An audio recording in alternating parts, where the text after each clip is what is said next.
eu vou continuar.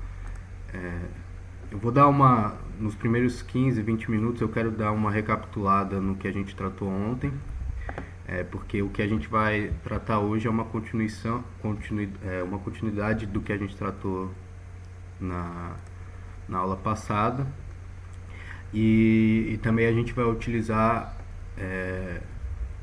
o mesmo data frame que a gente usou na aula passada do World Valley Survey. Então, a gente fez toda uma discussão mais longa, que eu não vou repetir agora, sobre como é importante que a gente tenha em vista que estatística e análise de dados a gente está lidando com uma questão empírica, então a gente está tratando de informações do mundo real organizadas num formato numérico para avaliação dessas informações, e a gente então na última sessão do curso a gente falou um pouco sobre o World Valley Survey, e a gente fez o download do data frame. Queria voltar aqui de novo no site, novamente aqui no site do World Valley Survey. A gente vai aqui em Data and Documentation, então Data Download, e especificamente aqui a Wave 7, ou Onda 7, como a gente discutiu o World Valley Survey, ele é uma pesquisa que é desenvolvida periodicamente. Então, especificamente a gente está olhando aqui para o Brasil, dessa Wave 7, que foi realizada entre 2017 e 2022, a pesquisa que foi realizada no Brasil em 2018. Então a gente fez o download do questionário, a gente entrou aqui no questionário com as questões que foram perguntadas no Brasil. A gente reforçou isso para mostrar então esses dados que a gente está olhando e analisando, eles têm uma fonte no mundo real. Então a gente captura essas informações através, no caso aqui de pesquisa de survey, de perguntas, questões realizadas a indivíduos, e armazena e organiza ela nos data frames que a gente utiliza. Outra coisa que eu queria ressaltar especificamente no World Valley Survey,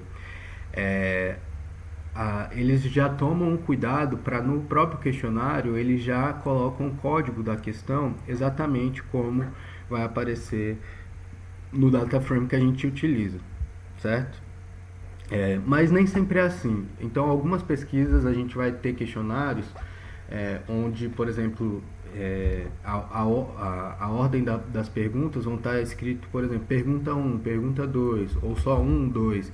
E na hora de catalogar, o código pode estar diferente do que está aqui no questionário. Por isso que as pesquisas geralmente têm um segundo documento, além do questionário, que se chama Codebook. Tá? Aqui no World Valley Survey não vai ter um Codebook tão diferente do questionário, exatamente porque aqui eles já botam, inclusive na seção Codebook, eles colocam Codebook e resultados, livro de códigos e resultados. Eles já fazem um pouco do que a gente está fazendo nessa parte do curso de análise descritiva, apresentando os percentuais de resposta. Só que os códigos são parecidos, exatamente porque eles já tomam cuidado de no questionário deixar os códigos iguais. Mas geralmente no codebook, quando isso não acontece, aqui, por exemplo, aqui o que está delimitado é exatamente o que está no questionário também. Então, questão 1. Percebam que eles são um pouco menos detalhistas no codebook, isso é muito comum no conteúdo da questão em si, no questionário é muito melhor detalhado exatamente como foi realizada a pergunta ao indivíduo. Porque a preocupação aqui é mais informar qual é o código da questão, e aqui no caso eles também colocam algumas estatísticas descritivas dessas variáveis, tá? Então,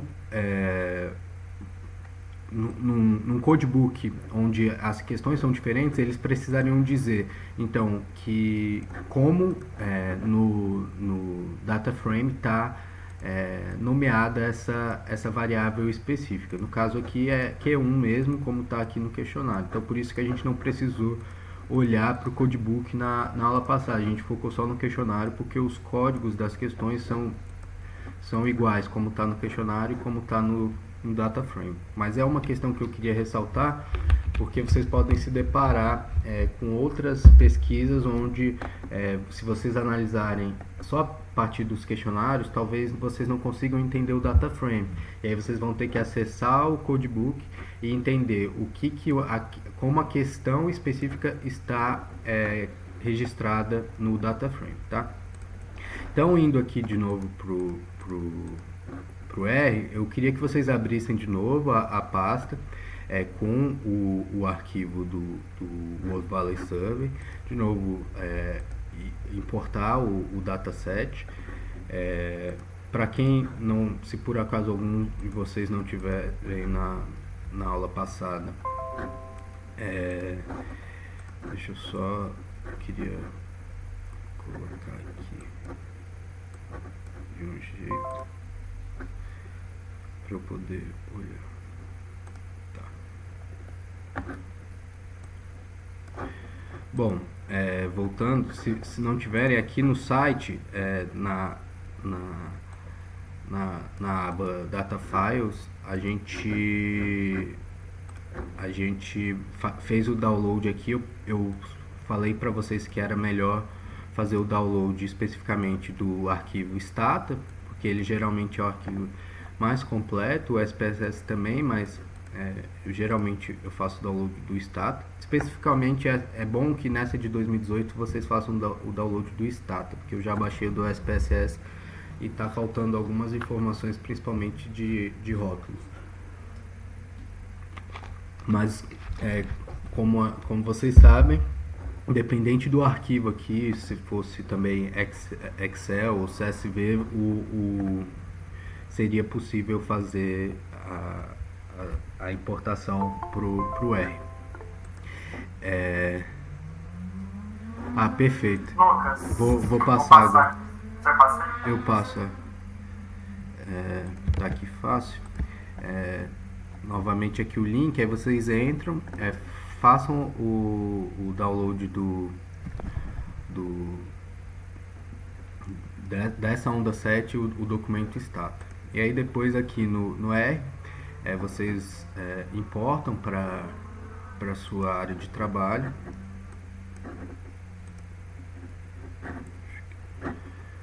Aqui de novo eu gosto de colocar um nome mais simples. Eu coloquei, por exemplo, aqui Brasil 2018, em vez desse nome complicado aqui, porque quando você faz o download fica WVS, Wave 7, Brasil, Stata e tal, e aí o automático dele é manter o nome do arquivo, né? Só que aqui, como a gente vai ficar manipulando esse data frame, faz sentido a gente colocar um nome mais simples. Tá carregando, mas enquanto está carregando aqui, carregou inclusive, deixa eu botar para importar. Bom, de novo aqui eu fui por esse caminho aqui da direita, um caminho mais simples que o RStudio propicia pra gente, né? Mas vocês aqui aparece no seu console exatamente qual foi o código que o RStudio colocou pra gente, que a gente já tinha visto ali escrito, né? Então primeiro ele chamou o pacote Heaven da livraria de pacotes, e aí depois fez o download utilizando essa função read DTA, que é especificamente para arquivos do tipo stata, certo? Então, beleza. Voltando aqui, passando novamente pelo que a gente viu ontem, a gente já fez o download, então a diferenciação que, de novo, a gente sempre retoma isso, que o Matheus já falou várias vezes também, que tem uma diferenciação entre os indivíduos ou os casos, né? Casos porque a unidade pode variar, né? Indivíduos a gente trata quando a gente está falando, por exemplo, dessa pesquisa, o World Valley Survey, que o nível, a unidade de medida dos casos é o nível individual, então uma pessoa representa uma linha no nosso data frame, e as variáveis que são as características desses indivíduos ou desses casos, se a unidade for diferente, né? Então, uma variável pode assumir diferentes valores para diferentes indivíduos. Essa é a definição de variável. Operacionalmente, no data frame, a gente tem aqui os indivíduos ou os casos, eles são organizados nas linhas, e as variáveis organizadas nas colunas dessa matriz de dados. Então, uma diferenciação que é importante para que a gente inicie uma análise descritiva do tipo de variável. Uma diferenciação básica se a variável é categórica ou quantitativa, né? Então a categórica ela apresenta, organiza os indivíduos em grupos, e as variáveis quantitativas ele indica valores numéricos para aquela característica. Esses valores numéricos eles podem ser operacionalizáveis aritmeticamente, com operações como adição, média e outros aspectos que fazem sentido, que a gente vai entrar hoje. Então, na aula passada, a gente focou bastante nessa introdução e na definição das variáveis categóricas. Nessa aula a gente já vai entrar numa análise descritiva mais ligada a essas variáveis quantitativas. Então, a gente definiu um primeiro passo, que é analisar a distribuição de uma variável, né? Então a distribuição nos diz duas coisas principais. Então, quais valores a variável assume, então quais valores ela pode assumir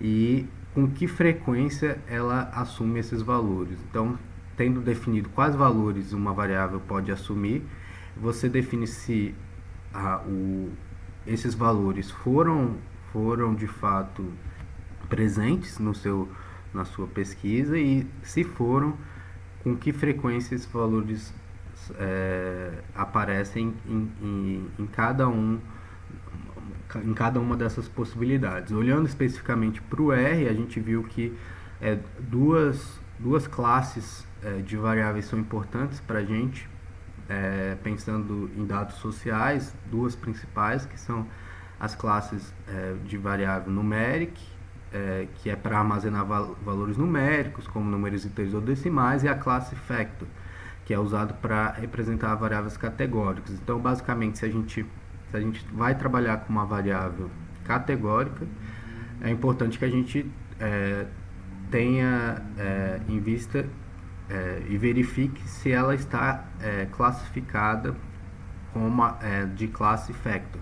Agora, se ela é uma variável numérica e eu vou fazer operações com essa variável, é importante eu verificar se ela está classificada como classe numérica, certo? A gente vai fazer de novo isso hoje. Então, para a gente olhar as distribuições, a gente tem alguns passos simples. Então, primeiro, para avaliar, a gente avalia primeiro, numa análise exploratória, cada variável separadamente. Depois a gente passa a estudar as relações entre as variáveis. Então, depois, tudo que a gente está fazendo na aula passada e nessa, a gente está olhando cada variável separadamente. Depois a gente vai começar a entender como essas variáveis elas se relacionam, né? Quando a gente começar a tratar sobre, principalmente, a questão de correlação, tá? Depois, e como a gente olha para isso? Então, geralmente a gente olha começando indicando gráficos para olhar, visualizar essa variável a partir de gráficos, e depois a gente olha para alguns resumos numéricos que identifiquem aspectos específicos dessas variáveis, tá? Então são alguns passos, a gente vai ver que esses passos vão sendo até de forma, conforme a experiência, vão sendo feitos de forma natural, nada, uma coisa vai levando a outra, né? Então a gente começou falando sobre gráficos para variáveis categóricas. Então a gente definiu já ali, quando a gente diferenciou, que os valores de uma variável categórica elas são rótulos para as categorias. Então cada valor indica um determinado grupo onde esse indivíduo está localizado em relação àquela variável. Então a distribuição ela lista e fornece o número ou a porcentagem de indivíduos que se enquadram em cada categoria, como a gente viu o exemplo, a religião. Aqui foi uma tabelinha que a gente construiu juntos. Então, como a gente falou, a gente precisa definir quais valores a variável pode assumir. No caso aqui, os valores são que, nos casos sendo uma variável categórica, os valores que ela pode são os grupos que ela pode pertencer. Então, relacionado à religião, ela pode ser sem religião, católico, protestante, pertencer ao judaísmo, budismo ou outras religiões, ou não ter respondido, ou os valores estarem omissos. A frequência indica quantas vezes essa resposta foi dada na pesquisa. Então 290 pessoas informaram que não possuem religião, e a porcentagem indica quantos por cento do total representa essa frequência, né? Aqui um aspecto, a gente fez a porcentagem de todos os valores, mas é frequente que também, se for ignorado os valores omissos, eu posso avaliar o percentual em relação somente às variáveis que eu vou utilizar, tá? Vamos voltar aqui. Então eu fiz o download do data frame. Então, só recapitulando rapidamente novamente, quando eu for aqui para a variável religião, então a variável é Q289, certo? Então aqui eu posso avaliar rapidamente duas funções importantes que a gente já viu. 2018, a primeira é table, né? Q289. Então Brasil 2018, cifrão Q289, Ctrl Enter. Eu vejo aqui que os valores que a variável Q289, que é sobre religião, pode assumir, são essas: -2, -1, 0, 1, 2, 4, 7 e 9. Aqui aí outra função importante que a gente viu é a função atributos, para a gente entender, né? Então, o que significam esses valores? -2, -1, 0, 1, 2, certo? Q289. Perfeito. Aí aqui aparece, então, se a pessoa respondeu 0, significa que ela deu essa resposta: do not belong to a denomination, certo? Então, que ela não tem religião, ou que ela é católica, que ela é protestante. E aqui outra função importante aqui é class, certo? Então, aqui ela está categorizada como double, certo? Só que a gente viu que a gente prefere, como ela é uma variável categórica, que ela esteja do tipo factor, certo? Então, como a gente faz para transformar? Novamente, uma dica que eu dei, e inclusive como na aula passada, por exemplo, ocorreram alguns erros, é importante comum que a gente dê outro nome para a variável. E como a gente está recodificando, como a gente faz? A gente só modifica aqui o nome dela. Geralmente eu falei, a gente pode chamar de recode, mas poderia ser qualquer outro nome. Eu poderia chamar, sei lá, Lucas 1, aqui variável Lucas 1, qualquer nome que eu quiser dar. Mas para eu lembrar depois o que ela significa, Lucas 1, eu poderia anotar de forma externa, mas eu simplesmente posso colocar o mesmo nome, recode, que significa que é a variável Q289 recodificada. Isso me ajuda a lembrar ali, sem precisar recorrer ao codebook, as mudanças que eu estou fazendo. Então aqui a função para mudar a classe é colocar sFactor, e aí colocar de novo aqui a variável dentro, só que aí sem recorde, né? A variável original, que é 289. Então eu estou transformando essa variável em fator e chamando ela de Q289 recorde, tá? Beleza. Vocês estão conseguindo seguir aí? Todo mundo já está com R aberto fazendo? Eu nem perguntei no início. Show, Luciano. Iniciando. Se tiver muito rápido, vocês, por favor, mandem mensagem aí no chat, o Matheus me interrompe. Então, uma função importante que a gente viu também é, por exemplo, se a gente quer eliminar esses valores menos 2 e menos 1, que significam valores omissos, aqui não está aparecendo, mas significam, aqui no Attributes a gente conseguiu ver, né? Então aqui, ó, menos 1 significa não sei, menos 2 que não foi respondido ou recusado. Então eu queria eliminar. Uma das funções que a gente falou é if else. Só que para eu eliminar aqui menos 1 e menos 2, a gente viu que eu precisaria utilizar uma expressão de manipulação que é típica de valores numéricos. No caso, eu queria eliminar todos os valores que fossem menor do que zero, certo? Então, menos 1 e menos 2. Então, para isso, mesmo sendo um fator, eu posso, por uma questão operacional, transformar essa variável em uma variável numérica, utilizando a numérica, certo? E aí agora eu posso utilizar, então eu quero chamar essa função, eu chamo if else. Então, se essa variável tiver um valor menor do que zero, eu quero que esses valores sejam considerados NA, que são valores omissos. Agora, se não, eu quero que continue os mesmos valores, certo? Então eu rodo isso, aí se eu for olhar agora essa variável, percebam que agora, deixa eu ver,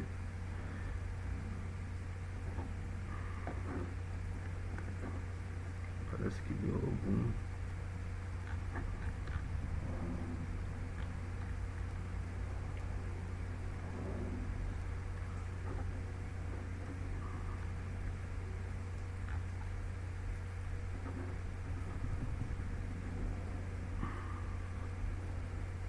Acho que nesse cruzamento deu... Deixa eu tentar de novo. Tá. Enfim, aqui, como aqui no as numeric eu tinha colocado para... Eu recodifiquei para fator e depois para numeric. E aí ela causou um erro aqui. Sempre melhor pegar, como a gente acabou de perceber, essa variável original, né? Então eu pego aqui, transformo para numérico. Aí agora eu coloco, eu faço essa operação para tirar os valores omissos. Então agora apareceu 0, 1, 2, 4, 7, 9. Aí agora eu tenho que voltar essa variável para fator, que é 289 recode sFactor.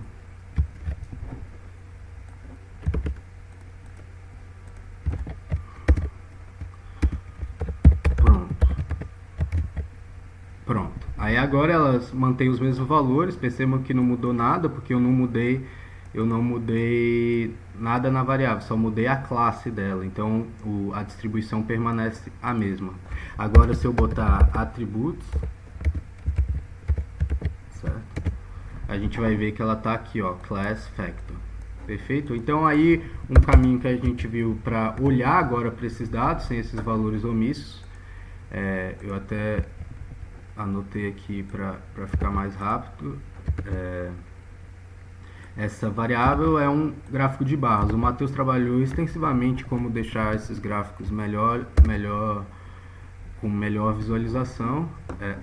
Obviamente que eu tenho que primeiro chamar, se eu estou usando uma função ggplot, eu tenho que chamar o pacote ggplot2, certo? Aqui a variável, na verdade, não é aqui, é aqui.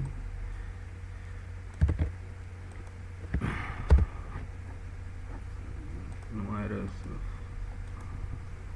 função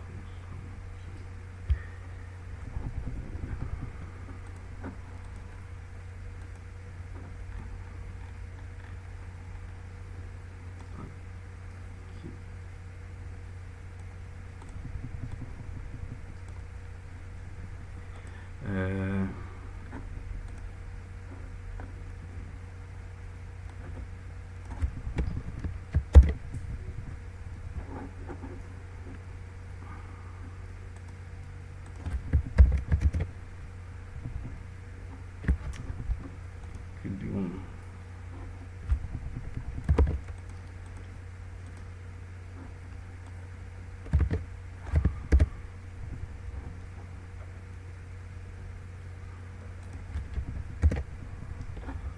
Ah, tá, porque tá.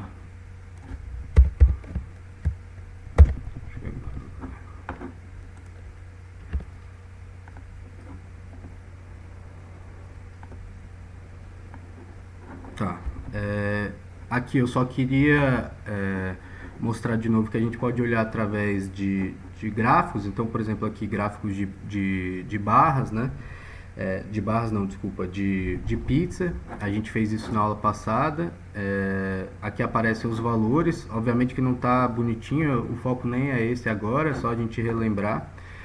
Então, o percentual de distribuição aqui representa quanto que do total representa cada uma dessas categorias. Por exemplo, 0 sem religião é essa fatia aqui, 1 católico é essa fatia maior, 2 protestante é essa verde aqui. Percebam que aqui ele apresenta o valor NA, né? A gente viu também que às vezes a gente não quer, então a gente pode colocar NA omit. Aqui dentro em volta dos dados, ele tira o NA omit, mas enfim, o foco aqui não é nos gráficos, até porque o Matheus já trabalhou bastante isso. O foco é só a gente ver que quando a gente vai utilizar variáveis categóricas, os gráficos que a gente usa, que o Matheus apresentou, gráficos de barra, gráficos de pizza. E agora sim a gente vai entrar no foco que a gente não entrou na aula passada, que é a avaliação da distribuição de variáveis quantitativas. Que a gente precisa talvez até de um tempo maior para avaliar isso aqui, essas questões, certo? Bom, enquanto variáveis a gente tem diversos formatos de distribuição de variáveis categóricas, exatamente pela falta de padrão num tipo de questão que eu posso, então em relação a grupos. Já as variáveis quantitativas, eu tenho um padrão de distribuição básico para várias das questões sociais, e não só sociais, mas também das questões da natureza de forma geral. Então, assim como obviamente vocês sabem que a estatística não é uma ciência utilizada somente nas ciências sociais, nas ciências naturais, na física, na química, na biologia, eles também utilizam estatística. E uma coisa que foi percebida é que quando você está trabalhando com dados quantitativos, você tem um padrão comum de distribuição que são variações do que a gente chama de distribuição normal, certo? Ou outros nomes também que vocês podem achar em manuais de estatística, distribuição gaussiana, curva de Gauss. Eu acho que essas três são as que mais aparecem: distribuição normal, distribuição gaussiana ou curva de Gauss, certo? Que nada mais é do que essa curva que a gente está vendo aqui no meio. Então, a curva normal em si, ela representa uma distribuição simétrica perfeita, onde a média, a mediana e a moda, que são elementos que a gente vai ver na aula de hoje, elas se encontram com o mesmo valor e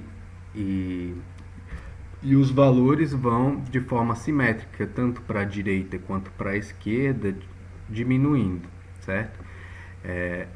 Então, quando a gente fala de dados sociais, a gente também observa esse padrão de distribuição quando a gente trabalha com variáveis quantitativas, especialmente quando a gente está trabalhando com grandes populações ou com amostras dessas grandes populações. Então, por isso que uma das formas de verificar se a gente está também trabalhando com amostras representativas é de que as distribuições das variáveis apresentem curvas normais ou variações da curva normal, nesse formato tradicional. Então, é isso quando a gente está trabalhando com uma amostra representativa, com valores, números grandes, então uma análise quantitativa, a gente espera, quando a gente roda a distribuição de uma variável quantitativa, encontrar esse tipo de distribuição. Obviamente que o mais incomum é que a gente encontre uma curva normal perfeitamente simétrica, como que a gente está encontrando aqui. A gente encontra variações e assimetrias dessa curva normal. Então a gente olha principalmente para esses dois padrões de assimetria, tanto a assimetria negativa, ou seja, que os valores, eles no geral, eles assumem com mais frequência valores acima da média, ou que esses valores com mais frequência assumam valores abaixo da média, certo? E por que se chama assimetria negativa ou assimetria positiva? Aqui na assimetria positiva, a gente chama de assimetria positiva porque os valores que estão tornando essa distribuição assimétrica, ou seja, valores muito maiores, você encontra valores muito maiores do que a média, do que a maioria da amostra, você encontra a simetria positiva. Um exemplo aqui, é bom sempre trabalhar com exemplos, por exemplo, a questão da renda, né? Então, a maioria da população, ela tem uma renda concentrada nesse valor. Mas tem pessoas que têm rendas muito mais elevadas e de uma forma muito mais exacerbada do que se esperaria de uma distribuição normal. Então, você acaba tendo uma assimetria que a gente chama de assimetria positiva, certo? Então, a simetria negativa é a mesma coisa quando você encontra indivíduos com valores muito mais baixos do que o esperado do geral da população. Daqui a pouco a gente vai definir melhor o que é média, mediana, principalmente esses dois, e isso a gente vai voltar a olhar para essa tabela com outros olhos, certo? Outra coisa é que nem sempre a gente tem uma curva normal, que a gente chama curva unimodal, né, com apenas um cume aqui. Alguns fenômenos você pode ter variação dessa distribuição, como por exemplo, um caso para o pessoal que é das ciências sociais, e é um caso muito comum, é a ideia de polarização, né? Por isso que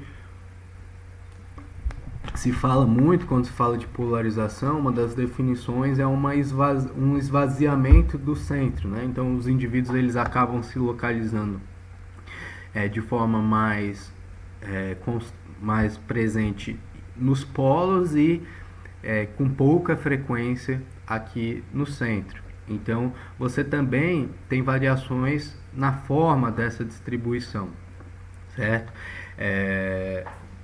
Então, um dos aspectos que a gente pode perceber para a avaliação de variáveis quantitativas é a forma da distribuição dessa variável, que são, na maior parte das vezes, apresentadas num formato de histogramas, né? É talvez a forma gráfica mais comum e mais básica para apresentar variáveis quantitativas. Então, quando a gente roda um histograma, basicamente a gente está olhando para essa distribuição desses valores dentro dessas variáveis. Então, quando a gente vai avaliar as distribuições, a gente tem alguns passos e algumas questões centrais que a gente avalia quando a gente vai avaliar distribuições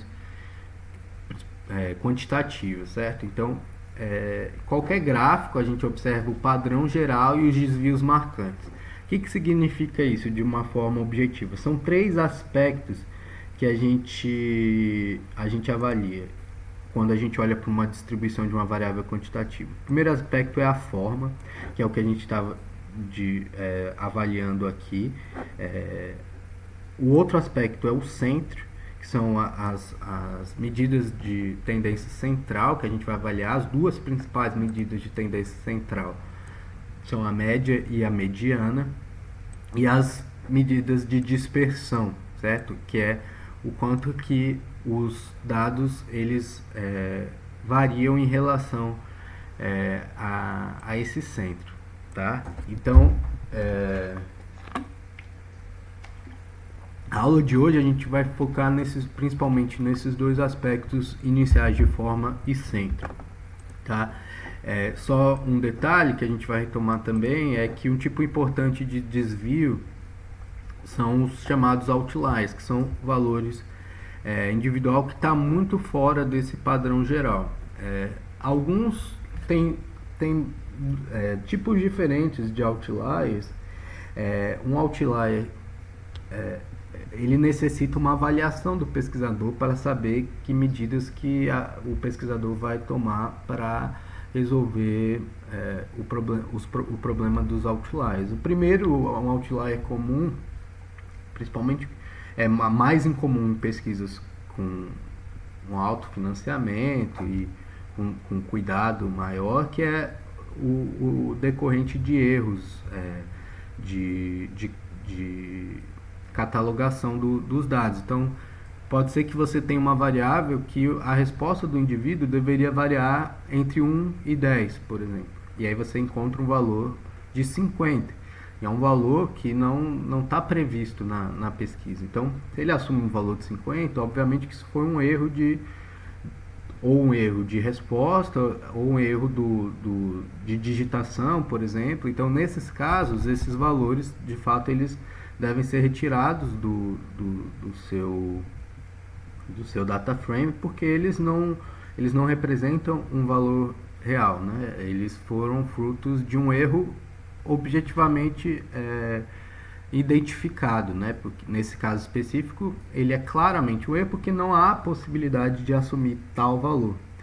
Já outros tipos de outliers são um pouco mais complicados, quando não é fruto de um erro, mas sim você não consegue identificar claramente que é fruto de um erro, mas esse aspecto muito desviante, ele pode estar afetando a sua avaliação da sua questão de pesquisa específica.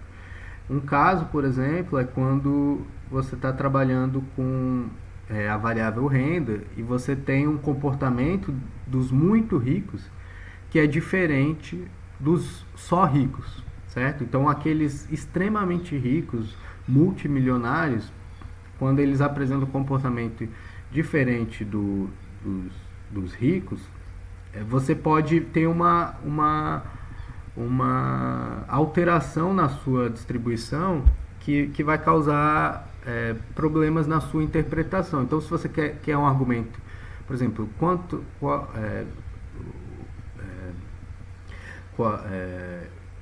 um aspecto varia de acordo com a renda, ele aumenta ou diminui de acordo com a renda.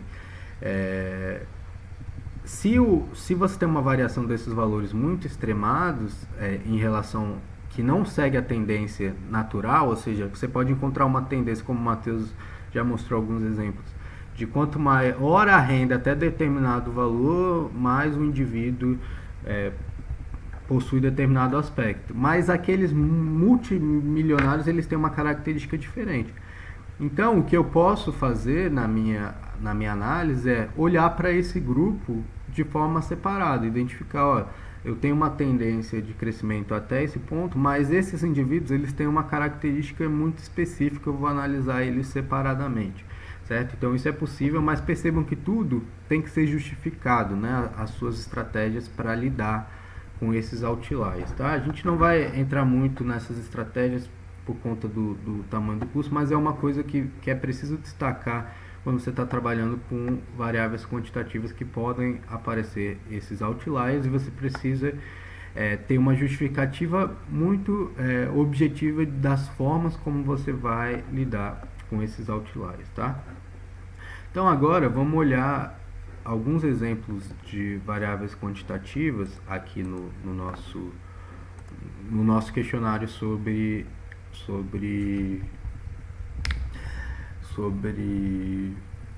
valores aqui do World Valley Survey. E alguns casos eu quero mostrar que são casos interessantes, com distribuições interessantes. Então, a primeira é quando a gente fala de autoposicionamento ideológico. Aqui, ó. Então, a pergunta aqui do World Valley Survey é: quando se trata de política, as pessoas falam de esquerda e de direita. De um modo geral, onde o senhor ou a senhora colocaria sua visão nessa escala? Então percebam que é um índice aqui de autoposicionamento ideológico que vai de 1, quanto mais perto de 1 à esquerda, e quanto mais perto de 10 à direita, certo? Então essa questão é Q240. Então aqui eu vou olhar para ela, Brasil 2018, Q240.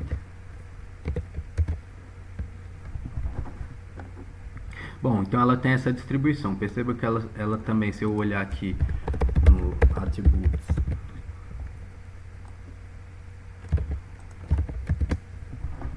ele me informa aqui que os valores -2 e -1, como a gente tinha visto, dizem respeito a não respondeu ou não sabe.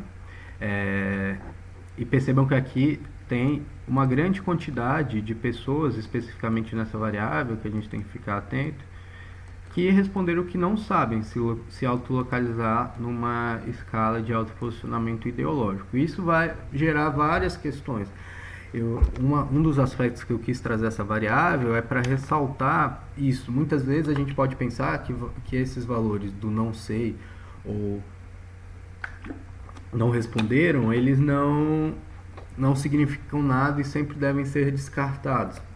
Muitas vezes sim, mas se faz parte da minha análise analisar, por exemplo, esses indivíduos especificamente que não conseguem se localizar, eu preciso analisar esses dados. Então eu posso, por exemplo, ter uma questão de pesquisa que eu não quero saber a diferença de quem é de esquerda ou de direita, mas eu quero saber a diferença entre os que sabem se autolocalizar num espectro ideológico e aqueles indivíduos que não sabem. Então eu poderia fazer aquela manipulação, seja usando o if-else ou o recode, que a gente viu na aula passada, transformando todos esses valores de 1 a 10 em 1, por exemplo, esse -1 em 0 e esse -2 aqui em omisso, NA, por exemplo. Então é importante estar atento a isso. Feito essa ressalva, vamos trabalhar especificamente aqui com esses valores dos que sabem se autolocalizar, certo? Então, primeiro, a mesma coisa, a gente vê que aqui a classe dela está como double, mas ela é uma variável numérica, então a gente tem que colocar na classe que a gente quer trabalhar. Então, Q240 recode,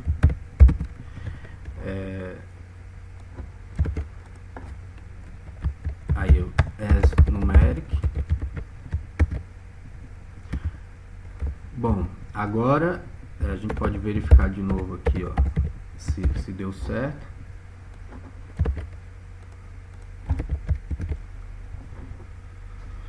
Ela, deixa eu ver aqui.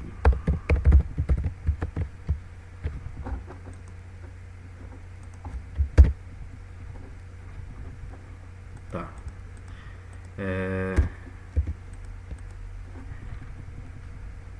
Enfim, vamos continuar. Aí primeiro a gente tem que tirar esse menos 1 e menos 2. A gente pode usar aquela if else. If else essa variável for menor do que 1, certo? Porque aqui eu quero tirar esses valores aqui dos que não sabem se autolocalizar, eu chamo de NA, senão eu quero que continue a mesma coisa. Bom, aí deu certo, ó, perceba que ele tirou menos 2 e menos 1, mantendo só 1, os mesmos valores continuaram 1,166, 1,166 e tal. Vamos conferir isso para ver se não deu nenhum erro na hora de retirar esses valores.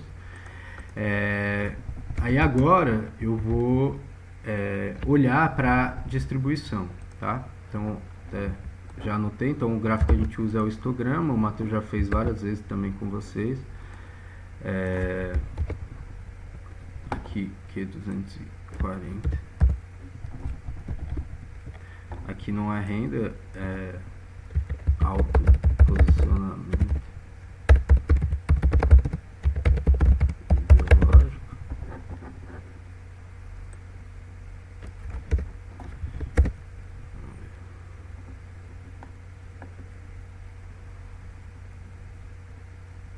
Bom, aqui ele apresentou para a gente então um histograma. Vou até dar um zoom aqui.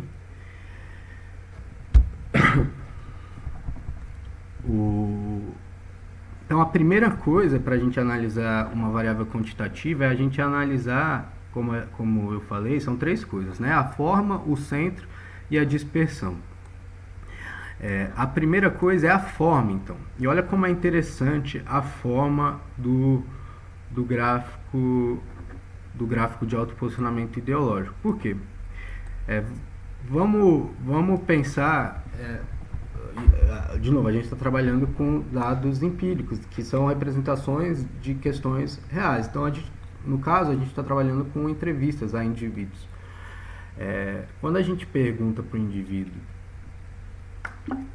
aonde ele se autolocaliza em uma escala ideológica de 1 esquerda e 10 direita, é muito comum que o indivíduo ele opte por responder aos extremos ou exatamente no centro. Então ele simplifica essa interpretação dele do que é ser esquerda. Se ele se acha de esquerda numa escala de 1 a 10, ele vai falar que ele é 1. Se ele acha que é de direita, ele vai falar que ele é 10. E se ele acha que ele é de centro, ou se ele acha que ele está ali no meio termo, eu não sou nem de esquerda nem de direita, ele fala que ele é 5, certo? Então, isso mostra o porquê que as respostas optadas em cada uma desses limites aqui são muito mais frequentes no 1, no 10 e no 5. E percebam que se a gente pensar em termos dessa distribuição aqui, são quase que duas variações, mas que seguem uma tendência parecida com essa. Uma primeira é uma maior, que liga essas maiores respostas. Então percebam que o centro ele está localizado aqui no 5, certo? E você vai diminuindo para a direita e diminuindo para a esquerda também. Só que quando você avalia também esses pontos intermediários daqueles indivíduos que têm uma percepção um pouco mais apurada e conseguem se localizar eu sou mais de direita, mas não sou de extrema direita. Ele quer se localizar um pouco longe da extrema direita, então ele se localiza aqui entre 6 e 9, certo? Se ele acha que ele é de centro, mas um pouco mais para a direita, ele bota 6. E a mesma coisa na esquerda. Então, aqui, perceba que também pequena curva aqui, olhando para essas do centro, que não são os extremos, ele também vai diminuindo do centro e ficando cada vez menor quando próximo aos extremos, certo? Então você consegue verificar uma associação, que é o comum aqui com essa curva normal, que é o esperado para uma distribuição de uma variável quantitativa, mas você percebam que a forma que isso aqui está localizado me diz muito sobre como os indivíduos eles pensam essa questão da autolocalização ideológica, certo? Então, por isso que eu estou ressaltando esse aspecto de que a forma ela também é muito importante para a avaliação dessas variáveis. Vamos olhar para... Vou colocar aqui, porque aí depois eu mando a apresentação e vocês podem lembrar.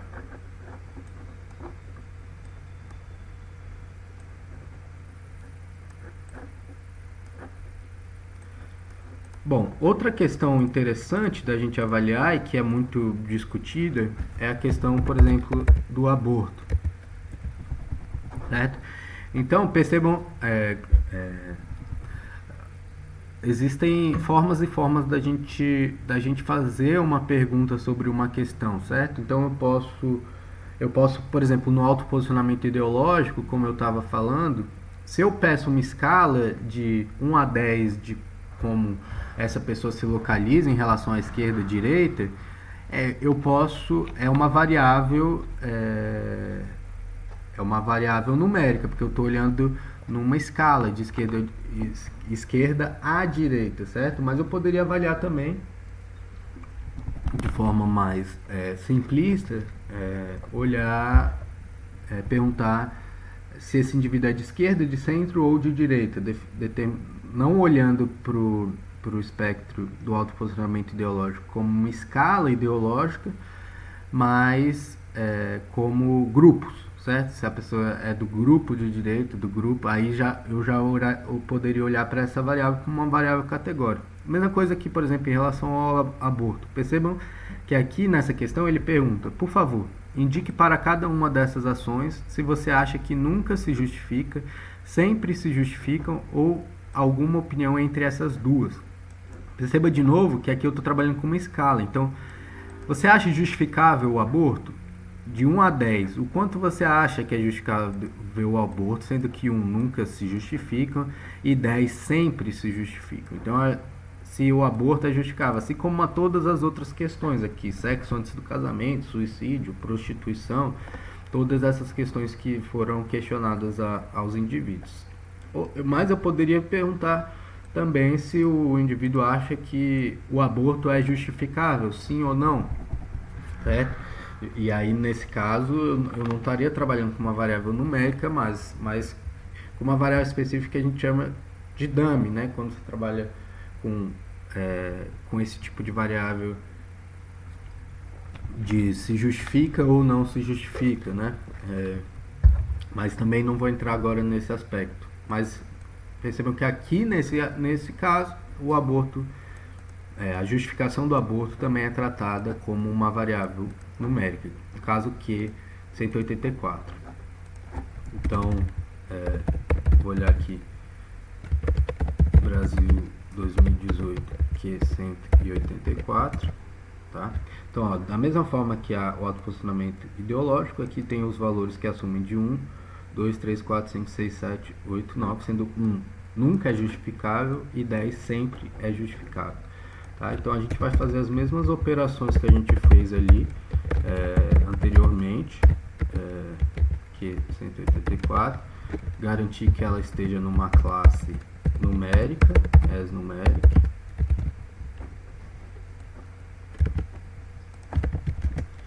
Agora eu vou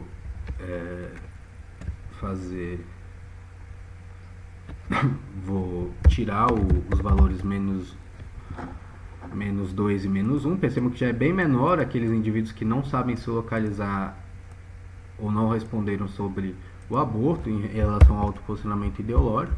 que é uma questão que a gente tem que ter na nossa avaliação também, levantar questões do por que um determinado indivíduo tem mais dificuldade para se posicionar em relação ao aborto, por exemplo, do que se autolocalizar numa escala de autoposicionamento ideológico, né? Então, isso são questões que vão surgindo ao longo da análise. Obviamente, os pesquisadores trabalhando com isso há muito tempo, eles vão desenvolvendo determinadas explicações para isso. Eita, aqui eu transformei em cima. Aqui era um erro que eu devia ter chamado de recode, né? Vou até reiniciar aqui. É uma coisa importante, quando você comete um erro aqui no banco, que você altera a variável original, é interessante que você limpe aqui o seu ambiente de trabalho, tá? Apague e busque o banco de dados original. É interessante até essas coisas acontecerem, porque aí vão mostrando assim, quando eu cometo um erro, quando eu escrevo em cima de uma variável original informações, aí eu já perco um pouco aqui no meu código, até por uma questão de reprodutibilidade, essas informações que eu não posso alterar, que são essas informações originais do data frame. Então, como eu acabei sem querer ali, eu esqueci de chamar ela de recode para transformar em variável numérica. Eu vou baixar de novo aqui o data frame.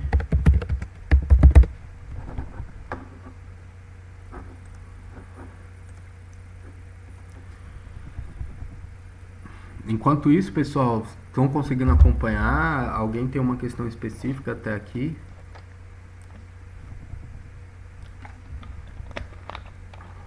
Algum joinha, alguma coisa, só para sinalizar?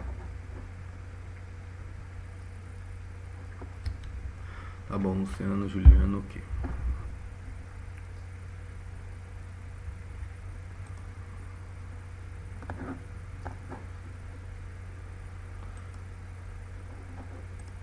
Pronto, baixei de novo aqui o data frame, chamando de Brasil. Geralmente aí aqui eu rodaria tudo de novo para manter onde eu estava. Nem preciso fazer isso porque eu estou olhando para cada variável individualmente, né? Bom, agora corrigindo, eu quero transformar Brasil 2018 Q184 recode, transformar em numérica, variável numérica, né? Que Q184 é do aborto. Aí agora eu quero, usando o recode, eliminar os valores menos 1 e menos 2 dessa variável, tá? Então eu quero tirar todos os valores menores do que 1. Bom, agora vamos ver.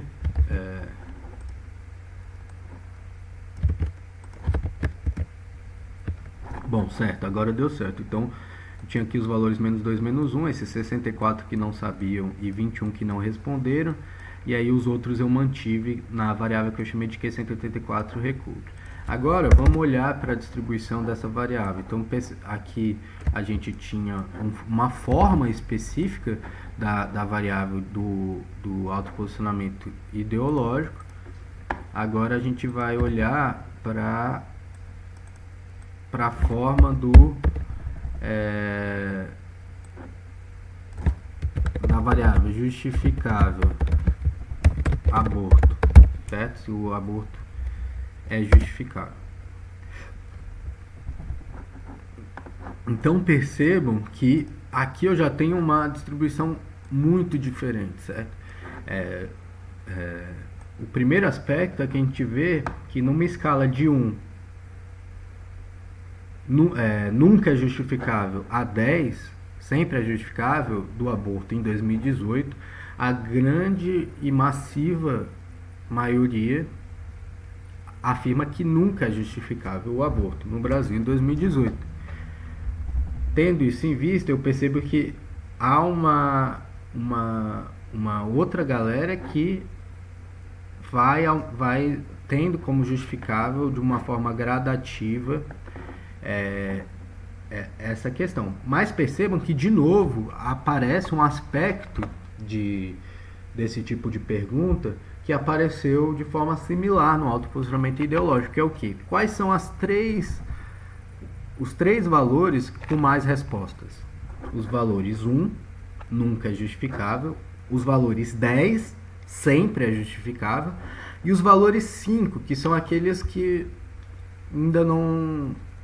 que acham que não tomaram sua decisão ou que acham que, por exemplo, que o aborto é justificável em alguns casos, não sempre, nem sempre, nem nunca, né? Então, só que você percebe que quando a gente olha para o autoposicionamento ideológico, eu tenho uma distribuição mais próxima ao que eu vejo aqui da distribuição normal simétrica, né? Onde os valores de centro estão localizados mais no centro da distribuição e ele vai diminuindo tanto para a direita quanto para a esquerda, que a gente vê isso aqui acontecendo, certo? Deixa eu ver até se eu consigo pegar uma caneta, porque vai ser interessante de desenhar.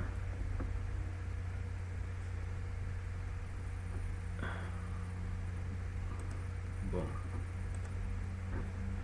aqui ó, eu tenho esse formato ó, que vai daqui para cá, certo? E aqui nos que estão no centro, que vão daqui para cá, certo? Então eu tenho um centro aqui e vai diminuindo para cá e vai diminuindo para cá, da mesma forma aqui, né?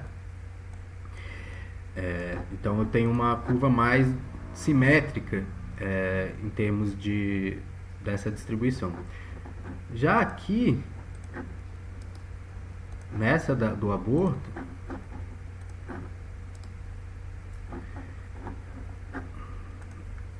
vou fixar aqui agora.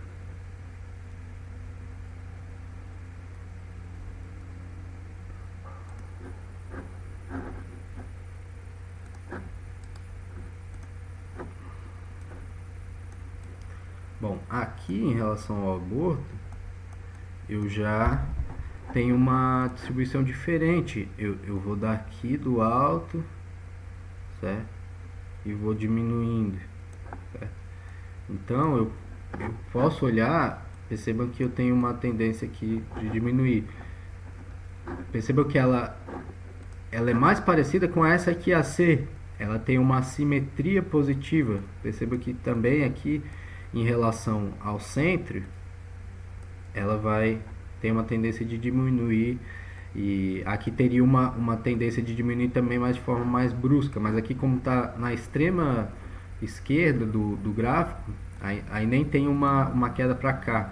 Mas ela teria uma distribuição que de qualquer forma segue o esperado aqui de uma distribuição de variável quantitativa, mas uma distribuição assimétrica.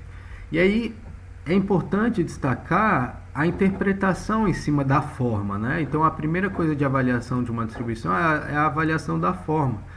Então eu percebo que aqui, no Brasil especificamente, você tem tanto pessoas que são de esquerda quanto de direita, a maioria está ali no meio termo, né? Aqui, mas em relação ao aborto, não, a maioria está localizada nos que são contrários ao aborto. Então já é um achado por si só, a avaliação da forma da distribuição já é um achado importante inicial. Obviamente que não é um achado, até por essas informações já serem conhecidas, não é uma pesquisa geralmente não está baseada só nesse tipo de achado.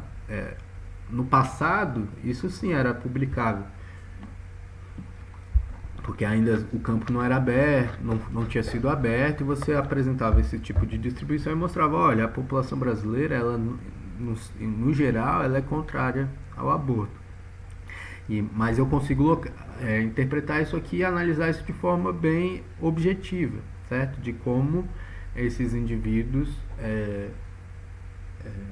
no Brasil, eles eles de forma mais geral são contrários ao aborto, e aí você vai tendo uma diminuição da quantidade de indivíduos conforme vão se aproximando do que sempre apoiam. E da mesma forma que acontece da esquerda e de direita, isso aqui também percebe que vai ficando praticamente estável, mas aqui já perto do 9 são pouquíssimos indivíduos que apresentam, diferente do 2, por exemplo, aqui, né? Então não é só uma questão de estar perto do 1 ou estar perto do 10, né? É uma questão também que os indivíduos aqui mais próximos dos que sempre apoiam são menores, então você também tem uma tendência, uma tendência menor aqui desses indivíduos que se localizam ali nessas posições intermediárias, mas que também vai ficando mais rara quando vão se aproximando dos que sempre se posicionam. Então, são alguns casos. Um terceiro e último caso bem interessante que eu queria mostrar, e que talvez seja um dos casos mais comuns, que aí é o caso da renda, que no caso do World Valley Survey,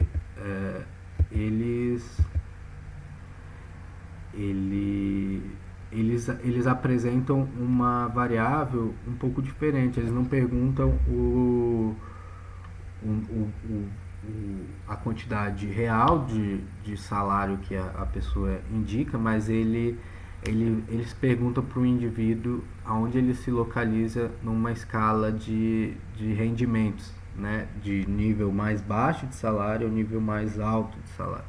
Então já é uma questão bem diferente. Em outros momentos, quando eu vou tentar trazer outros bancos de dados, outras bases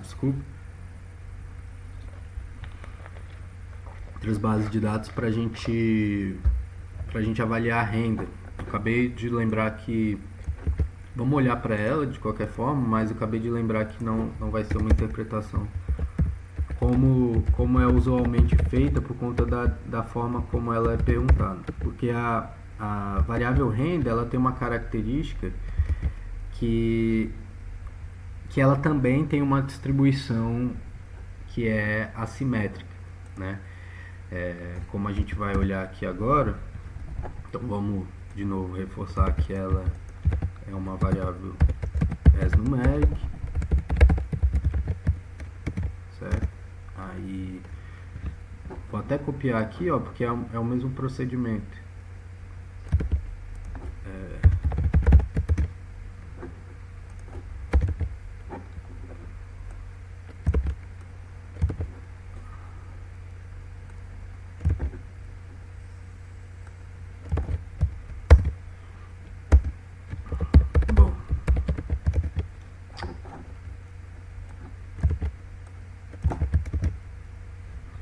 Bom, tá aqui, então eu tirei esses menos 2, menos 1, deixei só aqui 1 a 10.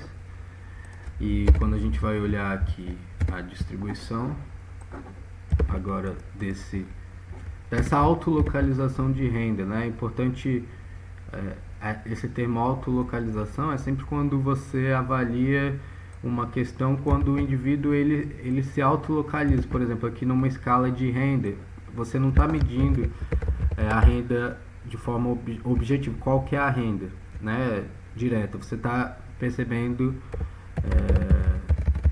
qual a percepção do indivíduo numa escala da sua renda, se ele acha que a renda é baixa, média ou alta, né?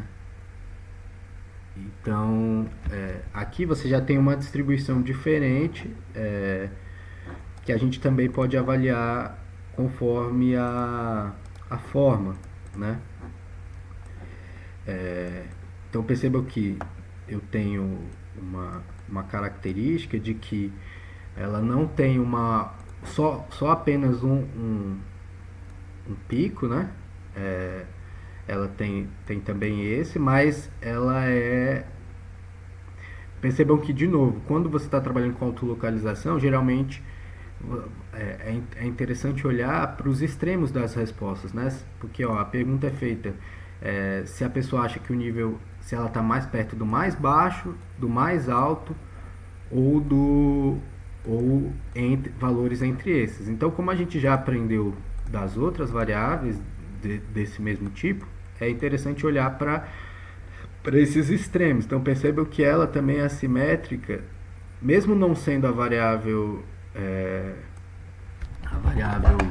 de renda original, ela mantém uma assimetria que é comum da renda, onde pouquíssimas pessoas acham que estão no nível mais alto de renda. Isso é verdade, porque de fato pouquíssimas pessoas estão no nível mais alto, certo? Só que aqui uma coisa interessante é que a escala está um pouco mais centralizada do que é o comum da renda, porque a curva de renda, se você pergunta o salário, geralmente ela faz uma coisa que é mais parecida com isso aqui, ó. A curva ela volta antes do que a gente encontrou aqui. Porque os indivíduos, muito mais gente acha que está no meio termo do que de fato está. Então a maioria da população estaria, sei lá, no 2, o mais comum seria que, sei lá, tivesse no 2,5 ou no 1 aqui.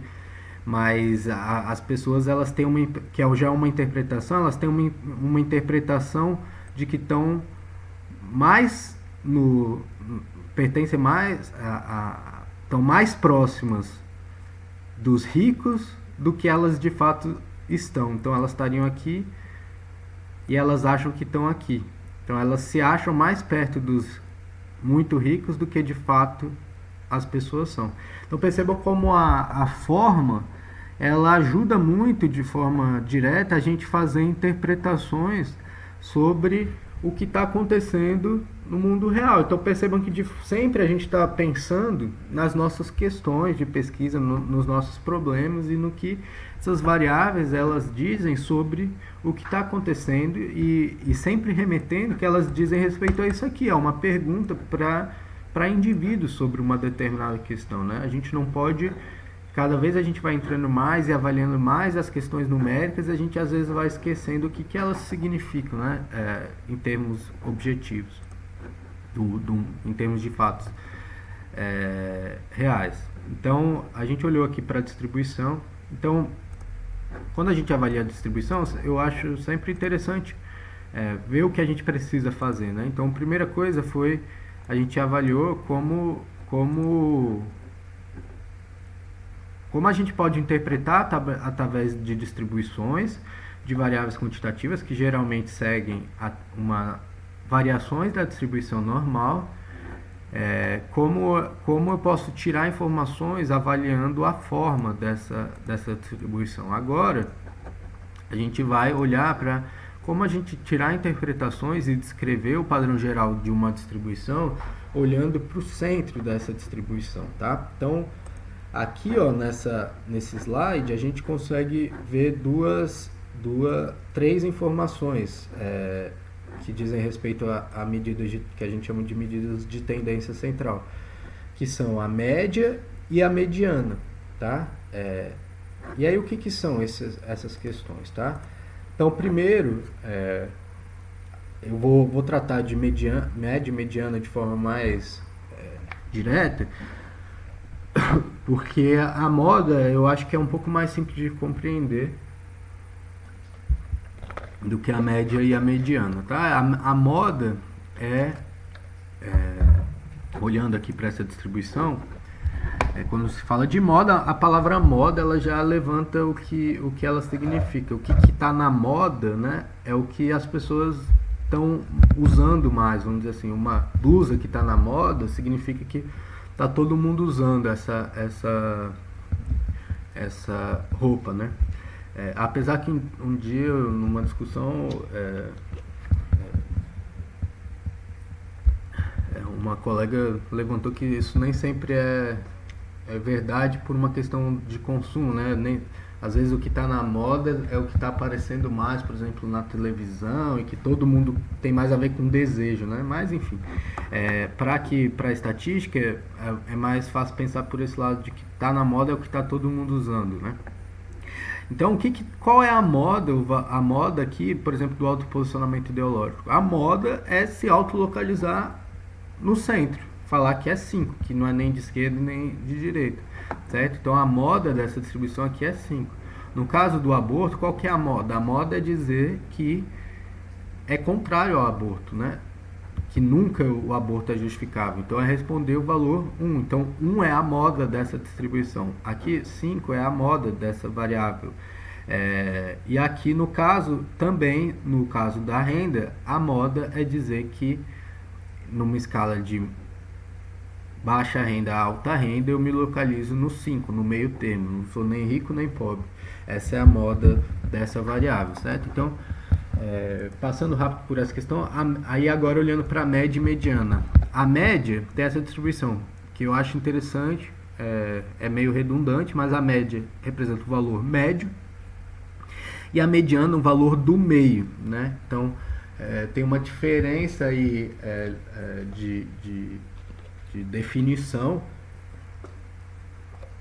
e principalmente a mediana. A média é totalmente redundante, né? A média é o valor médio, beleza, mas a mediana ajuda a entender que ela é o valor que está no meio. Então vamos olhar primeiro para a média, porque é importante a gente olhar para a média, porque o cálculo da mediana também, em alguns casos, envolve um cálculo de média, né? Então, média é um valor médio. Isso, matematicamente, o que significa um valor médio? Aqui as notações são, às vezes, quando a gente trabalha, eu imagino que vocês já tenham se deparado na escola com essa equação de média. Não se assustem, porque a matemática é só uma forma de expressar o que a gente está operacionalizando, né? E é importante compreender de forma bem direta o que cada um desses valores está demonstrando, né? Então, esse x com traço em cima é classicamente a forma de denominar a média, né? Então, sempre que você vê um tracinho em cima, você está pensando no valor médio de uma determinada variável que é expressa por x, certo? O que são esses x1, x2? Nada mais são do que os nossos casos, certo? E os valores atribuídos a uma determinada variável. Então, por exemplo, vamos supor que vou até abrir uma nova. Vamos supor, exemplo. Tá? Vamos supor que os estudantes fizeram uma prova de matemática, tá? E aí tiveram várias notas. Então, João tirou 3, tirou nota baixa, a Solange tirou 9, o Antônio gabaritou, a Mercedes tirou um 8, e a Maria tirou um 5 e o Carlos tirou 6. Tá? Então você tem aqui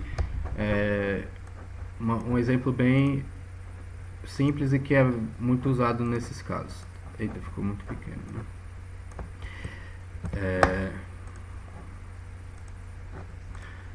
Bom, então você tem aqui várias notas de uma prova. Então cada nota, percebam que qual que é a variável, né? A variável é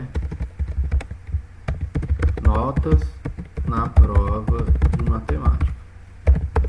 Essa é a minha variável, que é a minha coluna, né? E quais são meus casos? Ou seja, quais são meus indivíduos? São João, Solange, Antônio, Mercedes, Maria e Carlos. Então, numa matriz aqui de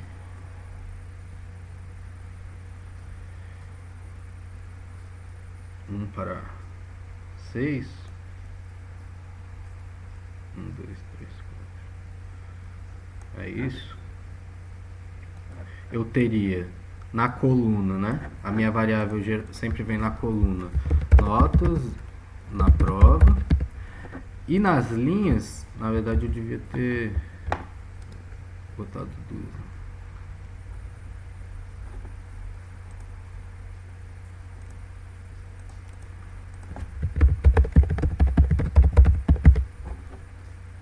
E aqui eu tenho a outra variável, né, que é o nome das pessoas, que são os meus casos, né? Então, João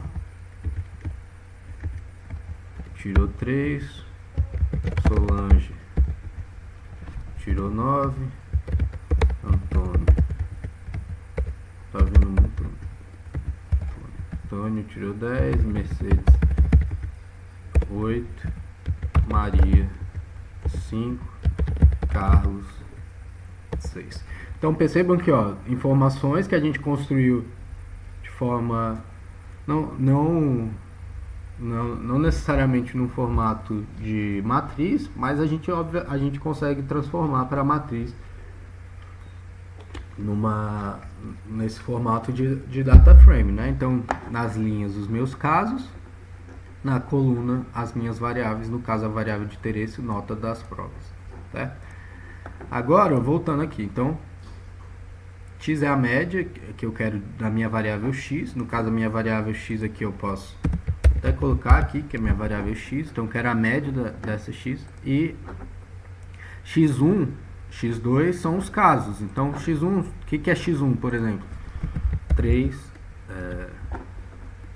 é x1, 9 é x2, x3, x4, x5, x6, tá? Então aqui, ó, tem até 6. Por que aqui é 3.1xn? Porque vai até quantos casos eu tiver. No caso aqui eu tenho 6, então vai até x6. Se fosse até 1000, ia até x1000, certo? E n, o n é o número de casos que eu tenho. Então, se eu tenho 6 casos, meu n, qual que é o meu n? Meu n é igual a 6. 6 casos, tá? Vou até botar de outra forma. N é o número de casos. Perfeito. Então agora, como é que eu operacionalizo esse valor aqui? Eu somo, primeiro ele fala para somar todos os casos e depois dividir por n. Então eu faço 3 mais 9, 3 mais 9 mais 10 mais 8 mais 5 mais 6, certo? Então eu somo aqui meus casos, 3 mais 9 mais 10 mais 8 mais 5 mais 6, e divido pelo número de casos, que no caso é 6, tá? Eu posso inclusive, ó, aproveitar que eu estou com R aberto, não preciso fazer nem puxar a calculadora, eu só colo aqui no meu console 3 mais 9 mais 10 mais 8 mais 5 dividido por 6, ele vai me dar aqui, então 6,83, tá? Então a média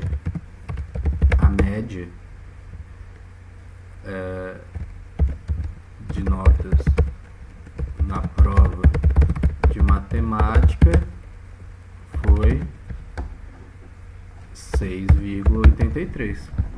Perfeito? Então, isso que é a média, tá? Agora, o que significa essa aqui de baixo? É a mesma coisa do que a de cima, mas é uma anotação que vocês vão encontrar mais frequentemente porque ela é mais reduzida. O que significa essa espécie desse E aqui?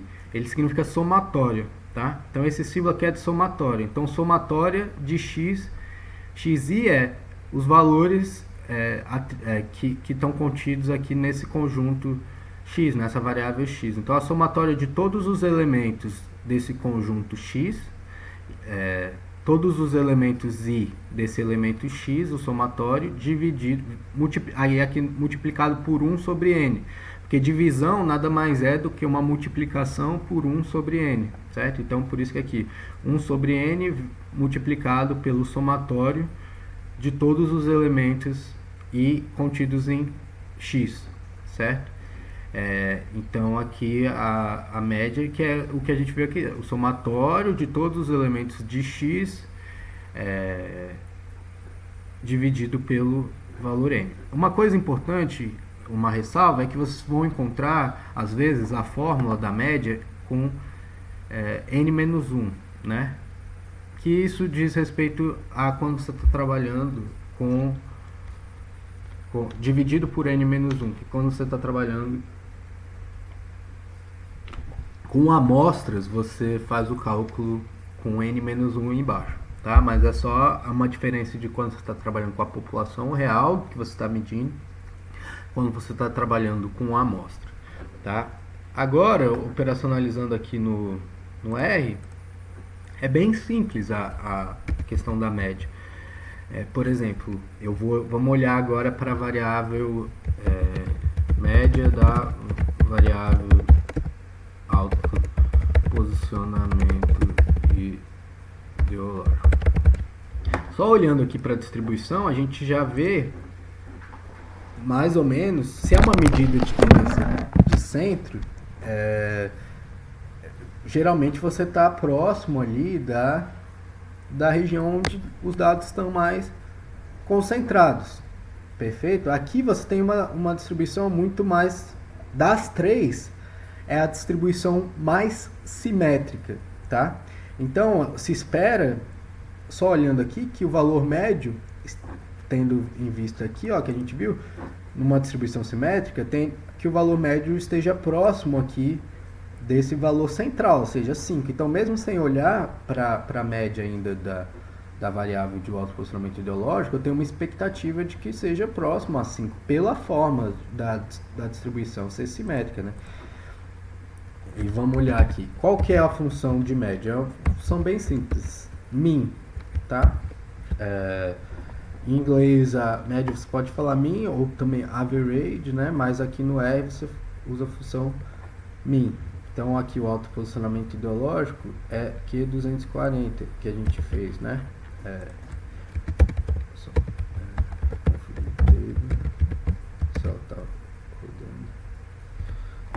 Aqui tem que botar Brasil, né? 2018. Não, ela não tá rodando. Eu acho que foi aquela que a gente fez que deu, que eu tive. É porque eu reiniciei eu reiniciei, não rodei de novo ela aqui. Então tenho que vir aqui, só criar essa recode que eu não criei ainda, porque eu refiz. Rodar isso aqui de novo, certo? Agora vai. Perfeito, então tá aqui. O que aconteceu foi que simplesmente aquela hora que deu erro, eu não rodei de novo o que eu tinha rodado em cima. Então eu ainda não tinha criado a variável Q240 recode. Mas rodando aqui na sequência, você vai ter a Q240 recode, tá? Então, agora para ver a média, eu simplesmente... Isso, o Matheus destacou uma questão bem importante. No caso, a gente já tinha removido na variável, perceba que não tem aqui, a variável, os valores omissos, certo? Utilizando, mas se você não tiver feito isso, a gente pode até repetir aqui, tem uma forma de remover os NAs diretamente no cálculo da média.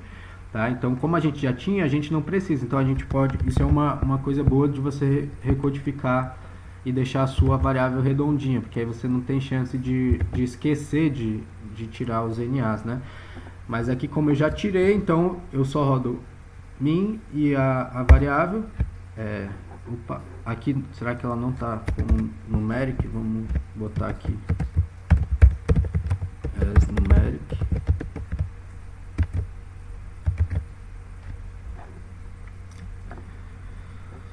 Tá, deixa eu ver, eu acho que deu algum erro lá em cima que depois eu vou ter que corrigir, mas vamos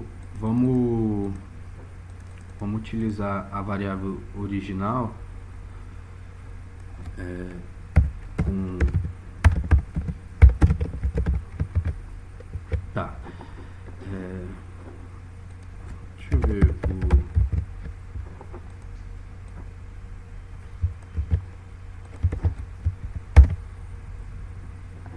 Tá. Beleza, ela tá aqui, eu botei NA true, e aí a gente percebe que a média deu abaixo dessa minha expectativa do 3. E aí a gente vai ter que entender o porquê que isso aconteceu, né? Por que a média está mais para baixo aqui do que para cima, né? Aqui a gente não, perdão, aqui a gente não transformou ainda o que 240, esses menos 1, menos 2 em NA, né? Eles estão como menos 2 e menos 1, por isso que deu abaixo de 3. Então é importante, ó, a gente percebeu, pô, mas era para dar 5, deu 3, por quê? Porque ele considera esses valores menos 2 e menos 1, né? Então eu preciso eliminar, transformar em NA esses valores. Brasil 2018, Q240, recode, não, Q240, recode, que aí eu vou transformar aqui para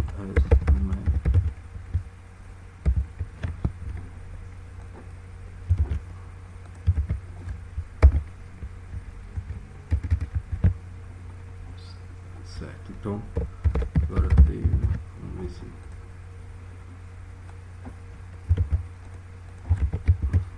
deu certo. Ok. Agora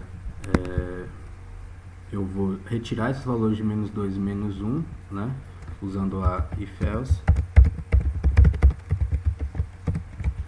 menor que 1, NA, senão continua o mesmo. Vamos ver se foi isso. Aí agora ver se vai rodar aqui a média. Perfeito, aí agora rodou aqui a média. Tá. Então eu calculei a média, agora sim está num valor mais próximo do que eu esperava. Perceba que aqui eu rodei a média primeiro da variável Q240 e deu 3,019. Por quê? Porque ele considera essa massa que respondeu menos 1 e menos 2. Então esses valores numéricos menos 1 menos 2 puxou a média para baixo, que a expectativa era que fosse 5. Quando eu fiz aqui, eu retirei esses valores e transformei em NA e pedi para ele desconsiderar o valor de NA, como o Matheus bem salientou, do cálculo da média, eu obtive um valor mais próximo. Percebam que ele está um pouco maior do que 5, ele não está exatamente 5 por dois motivos. Primeiro, que aqui a gente já percebe que o valor de 10 ele é um pouco maior, mais alto do que o valor de 1, o que já puxa a média um pouco para cima. E outro aspecto é que percebam que tem mais valores aqui à direita do que à esquerda. Então, entre 1 e 5 você tem 3, 4, não, tem 2, 3 e 4. 3 possibilidades. Aqui entre 5 e 10 você tem 4 possibilidades, que é 6, 7, 8 e 9. Então as pessoas podem responder mais vezes entre 5 e 10 do que entre 1 e 5. Esses dois fatores, o fato de 10 ser um pouco maior do que 1 e ter mais possibilidades de resposta aqui para a direita do que para a esquerda, em relação a esse valor de 5, acabam puxando ligeiramente a média para um pouco maior do que 5, mas segue a minha expectativa. Tá? Então, aqui vamos de novo fazer outra, né, a tirar outra média, por exemplo, agora em relação ao aborto. De novo, quando a gente olha para o aborto, a nossa expectativa é que a média esteja aqui próximo a 1, né? Olhando aqui de novo para esse gráfico, quando a gente tem a média, quer que esteja mais próximo desse valor, mas aqui a gente percebe que ela não vai estar exatamente aqui na moda. A moda não muda, percebo. É sempre esse valor maior. Mas quando você tem uma assimetria positiva, então a simetria positiva, a média ela acaba sendo deslocada aqui desse valor e vai mais, acaba sendo mais deslocada para o valor aonde está a simetria. Se a simetria for negativa, a média vai ser deslocada para a esquerda, e se a simetria positiva, a média vai ser deslocada para a direita em relação à moda. Então a nossa expectativa aqui é que a média esteja mais próxima de 1 do que de 10, né? Então que a média esteja mais para esse lado, mas que ela esteja um pouco deslocada para a direita, porque eu tenho esse formato de assimetria positiva, tá? Então aqui especificamente a questão é a 184. Então eu vou até copiar aqui a mesma coisa que a gente fez, e só mudar aborto. Aí vou mudar aqui 184. É isso, 184. Aí eu vou copiar aqui o 184 e mudar no código inteiro aqui, ó, rapidamente.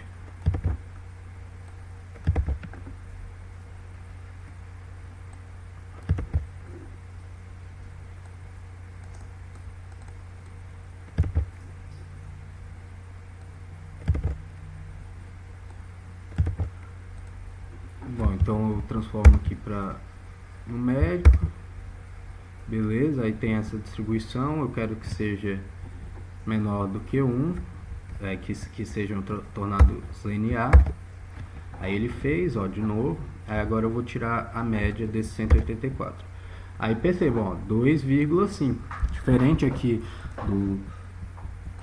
do autoposicionamento ideológico, a média não está aqui no centro, a média está mais próxima do 1, que é a moda, certo? Mas ela também não está na moda, ela está deslocada para a direita, porque você tem essa quantidade de pessoas que estão, que em algum nível acham justificável o aborto. Então ele puxa a média para a direita, tá? Eu nem vou rodar para a renda por conta do tempo, vamos direto agora discutir a questão da mediana, tá? Então a gente entendeu o que é média. Então a mediana, por outro lado, é o valor que está no meio. Então ele não é um valor médio do posicionamento dos indivíduos, mas ele é um valor que está exatamente no meio em relação a uma distribuição. Então a gente, olhando aqui para esse mesmo exemplo, tá? Vamos olhar aqui, eu coloquei alguns passos para você encontrar a mediana, que você tem que seguir aqui nessa sequência, tá? Então regra para encontrar a mediana, que é esse valor do meio. Então a primeira coisa na mão, assim, obviamente que a gente viu que uma coisa é você calcular na mão aqui, que leva um tempo, a média, e outra coisa é você calcular no R, que é só essa função min, né? É muito mais rápido, até por isso a gente utiliza o software, não fica fazendo as coisas na mão, ainda mais com N grande, né? Mas a gente está mostrando aqui como é que faz, para vocês entenderem de forma bem correta o que são essas medidas de estatística. Então o primeiro passo é organizar todas as observações em ordem de tamanho, do menor para o maior. Então no caso aqui, eu tenho que primeiro, para calcular a mediana, organizar em ordem de tamanho. Então qual que é a ordem aqui que eu preciso organizar? Qual que é a menor nota, né, que eu posso ir marcando? A do João, que é 3. Então vou colocar aqui notas igual. Então vou organizar esse conjunto aqui na ordem crescente. 3 é a primeira, certo? Qual que é a segunda nota maior? Do menor para o maior. 3, a segunda é a da Maria, que é 5, né? A terceira é a do Carlos, que é 6. A quarta é a da Mercedes, que é 8. E a quinta é a da Solange, que é 9. e o sexto é do Antônio, que é 10. Eu vou até adicionar mais um caso, porque a gente precisa de casos ímpares e casos pares, porque são diferentes se for um número ímpar de casos e um número par de pares, como a gente vai ver a seguir. Então, esse aqui é o número, no caso que o número de casos são pares, e aqui é um caso onde, aí vamos supor que tem eu, Lucas, que tirei 4, tá? Que é um caso x7, e vamos supor que são números ímpares aqui, tá? Então, primeiro, aqui eu falo primeiro o quê? Se o número de observações for ímpar, então vamos olhar primeiro se for ímpar, tá? Se for ímpar. Então tem o 4 aqui. Onde eu encaixo esse 4? Se está na ordem, eu tenho que botar exatamente depois de 3, porque 4 vem depois de 3, nos números inteiros. Então 3, 4, 5, 6, 8 e 9, certo? Então primeiro eu coloquei na ordem de tamanho, como está aqui. Então agora qual é o segundo passo? Se o número de observações n for ímpar, a mediana m é a observação central na lista ordenada. O que isso significa? Encontre a localização da mediana contando n mais 1 dividido por 2 observações a partir do fundo. Então esse cálculo é importante. N mais 1 dividido por 2. Qual que é o valor de n nesse aqui? N, como a gente viu, é o número de casos. Então aqui eu tenho 7. Então eu tenho que colocar 7 mais 1 dividido por 2, né? Isso é igual a 4. Então a minha mediana de ímpar é o número nessa sequência que está na posição 4. Então 1, 2, 3, 4. Então a minha mediana é 6, certo? Então isso nada mais é do que o cálculo da mediana, tá? E agora se a nota for par, tá? Aí eu não tenho o caso Lucas, então é esse mesmo grupo aqui, sem o caso Lucas, que é o 4. Como que eu calculo? Tá? Aí tá aqui explicando. Se o número for par, a mediana é a média das duas observações centrais na lista ordenada. A localização da mediana é novamente n mais 1 dividido por 2 a partir do fundo da lista. Então, basicamente, se for par, segundo a definição, é a média dos valores que estão no centro, tá? Então,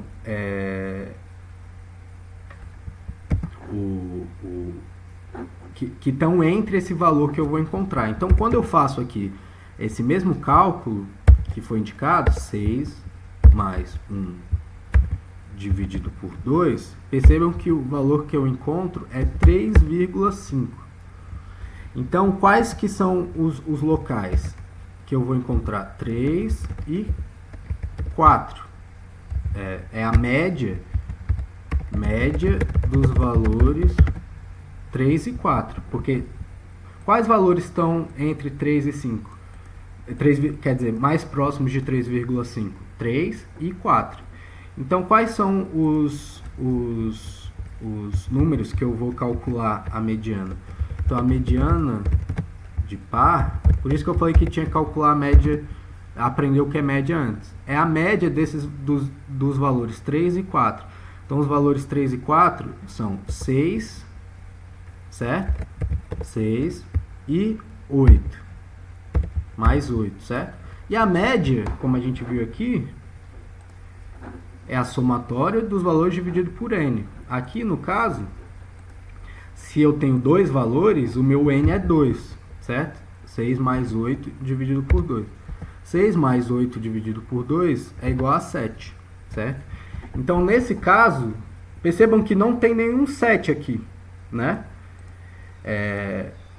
E aí você pergunta, como que a mediana pode ser 7? Porque no caso de números ímpares de números pares de caso, desculpa, a mediana é a média dos valores centrais determinados por esse valor, que no caso 3,5, os mais próximos são 3 e 4. Então 6 e 8, a média de 6 e 8 é igual a 7, tá?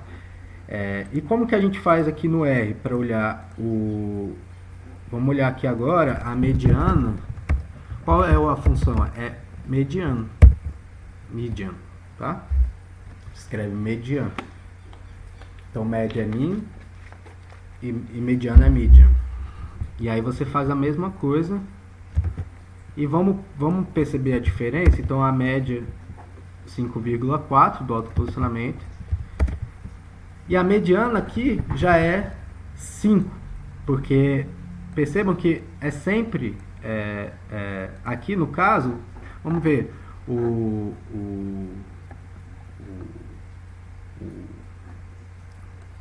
valor do central, o valor que está no meio aqui dessa distribuição.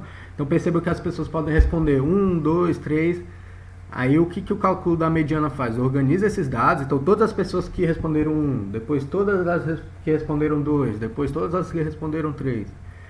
E essa pessoa que está ali no meio, se for ímpar, ou essas duas se for par, elas vão apresentar o valor do meio dessa distribuição, no caso é 5. Então percebam que aqui são muito próximos, a média e a mediana. O que significa quando a média e a mediana são próximos? Significa que a minha distribuição está mais próximo de uma distribuição simétrica, como a gente viu. Agora vamos ver em relação ao aborto, tá? A média foi 2,5, né? Vamos ver qual vai ser a mediana. Vai ser 1, tá? Percebam como está mais distante do que aqui. Então a distância aqui é de 0,4 entre a média e a mediana. Aqui é já de 1,5. É 1,1 a mais a distância entre a média e a mediana. Então, o que a gente pode perceber aqui é que quanto mais próximo aqui a média e a mediana, significa que mais próximo da simetria.